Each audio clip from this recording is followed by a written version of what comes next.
पिछले हफ्ते supreme court ने एक याचिका खारिज की थी जिसमें ईवीएम से वोटिंग प्रोसेस को हटाकर बदलाव की मांग की गई थी। कोर्ट ने यह भी कहा था कि यह महज चुनाव में नकारात्मक प्रभाव डालने की एक मंशा है। इस याचिका को लगाने वाली कोई पॉलिटिकल पार्टी नहीं बल्कि एक संस्था है जिसका नाम है एडीआर यानी एसोसिएशन ऑफ डेमोक्रेटिक रिफॉर्म। आज की रिपोर्ट में हम बात करेंगे कि क्या है ये संस्था, यह कैसे अपना काम करती है और कौन है इस संस्था के पीछे के चेहरे। नमस्कार, मैं सिमरन शर्मा स्वागत करती हूँ आपका यूबी न्यूज में, जहां हम न सिर्फ खबरें लाते हैं बल्कि उसका बारीक और सटीक विश्लेषण भी करते हैं। देश में अभी चुनावी माहौल चरम पर है। ऐसा इसीलिए क्योंकि 2024 लोकसभा चुनाव में 2 फेज की वोटिंग हो चुकी है और अभी 5 चरणों का चुनाव बाकी है।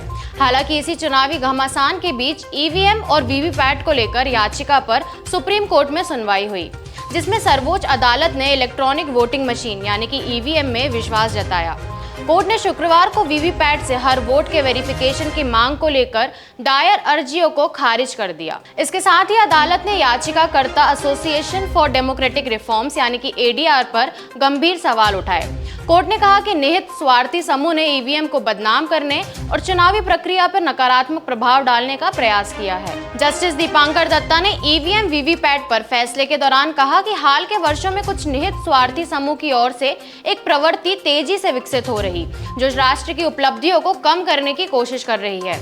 ऐसा लगता है कि हर संभव मोर्चे पर इस महान राष्ट्र की प्रगति को बदनाम करने, कम करने और कमजोर करने का एक ठोस प्रयास किया जा रहा है। इस तरह के किसी भी प्रयास को शुरुआत में ही खत्म कर दिया जाना चाहिए। कोई भी संवैधानिक अदालत तो बिल्कुल भी इस तरह के प्रयास को तब तक सफल नहीं होने देगी जब तक कि मामले में उसकी बात मानी जाती है। कोर्ट की इस टिप्पणी के बाद एडीआर चर्चा में आ गया। आइए जानते हैं क्या है association for democratic reforms. Association for democratic reform यानी कि एडीआर भारत में एक गैर लाभकारी संगठन यानी कि नॉन प्रॉफिट ऑर्गेनाइजेशन है जो चुनाव सुधारों पर ध्यान केंद्रित करता है। भारतीय प्रबंधन संस्थान आईआईएम अहमदाबाद के प्रोफेसरों के ग्रुप ने 1999 में इसकी स्थापना की थी। Association for democratic reforms Bharat की राजनीतिक और चुनावी प्रक्रियाओं में पारदर्शिता और जवाबदेही की वकालत करने में अहम रोल निभाता रहा है। पिछले 2 दशकों के दौरान कोर्ट में एडीआर के हस्तक्षेप से कई महत्वपूर्ण चुनावी सुधार हुए हैं।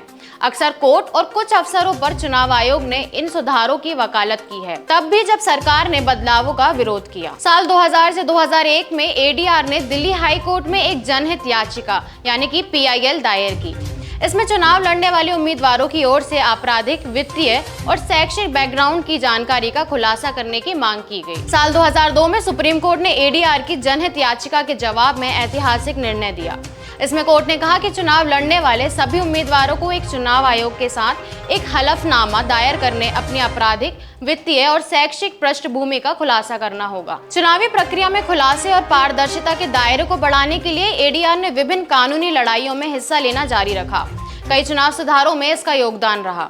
एसोसिएशन फॉर डेमोक्रेटिक रिफॉर्म्स अलग अलग चुनावों में उम्मीदवारों की ओर से दायर हलफनामों पर विस्तृत विश्लेषण रिपोर्ट प्रकाशित करता है। इसमें आपराधिक केस, संपत्ति और शैक्षिक योग्यता जैसे पहलुओं का जिक्र रहता है। एडीआर ने चुनावी उम्मीदवारों के बैकग्राउंड को मतदाताओं तक आसानी से पहुंचाने के लिए माई नेता ऐप विकसित भी किया। तो यह थी हमारी आज की एक खास रिपोर्ट और आपको यह कैसी लगी हमसे अपने विचार जरूर साझा करें। अगर वीडियो पसंद आए तो इसे लाइक, शेयर और चैनल को सब्सक्राइब जरूर करें।